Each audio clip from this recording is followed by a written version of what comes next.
Selamat pagi, salam jumpa kembali bagi kita jemaat yang dikasihi oleh Tuhan Yesus Kristus dimanapun berada. Hari ini Minggu 8 Juni 2025, tepatnya Minggu peringatan pertama turunnya Roh Kudus atau Pentakosta yang pertama. Kita akan mendengarkan firman Tuhan, namun terlebih dahulu kita bersatu dalam doa. Damai sejahtera Allah yang melampaui segala akal, itulah yang memelihara hati dan pikiranmu dalam Kristus Yesus Tuhan kita. Amin. Firman Tuhan bagi kita hari ini tertulis dalam Injil Yohanes pasal 14 ayat 15 sampai dengan ayat 26.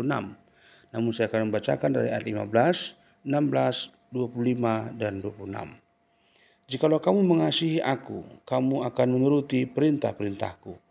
Aku akan minta kepada Bapa dan Ia akan memberikan kepadamu seorang penolong yang lain, supaya Ia menyertai kamu selama-lamanya. Semuanya itu kukatakan kepadamu, selagi aku berada bersama kamu.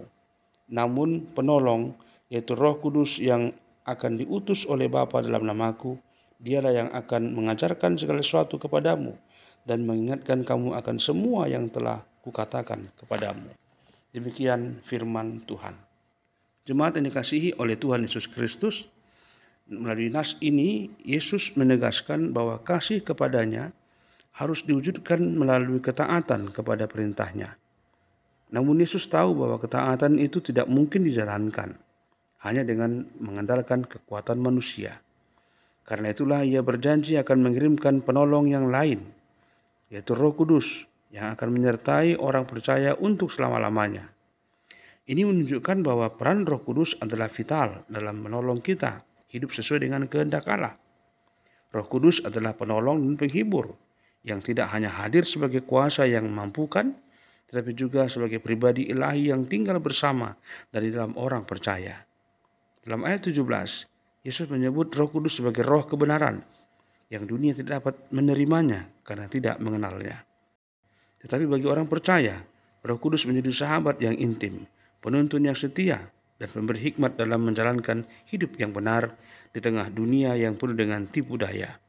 Kehadirannya adalah jawaban atas kebutuhan terdalam manusia akan bimbingan dan penguatan ilahi setiap hari.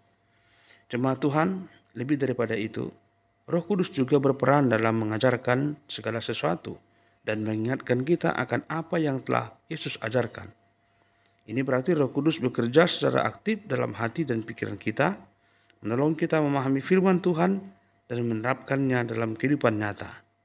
Tapi Roh Kudus dan firman bisa menjadi sekedar teks mati, tetapi melalui bimbingan Roh, firman itu menjadi hidup, relevan, dan penuh kuasa untuk mengubah hidup. Maka orang percaya tidak hanya perlu membaca Alkitab, tapi juga berserah kepada pimpinan Roh Kudus, agar kebenaran firman dapat membentuk karakter dan tindakan kita. Sehingga akhirnya Roh Kudus menjadi bukti kehadiran Allah dalam hidup orang percaya.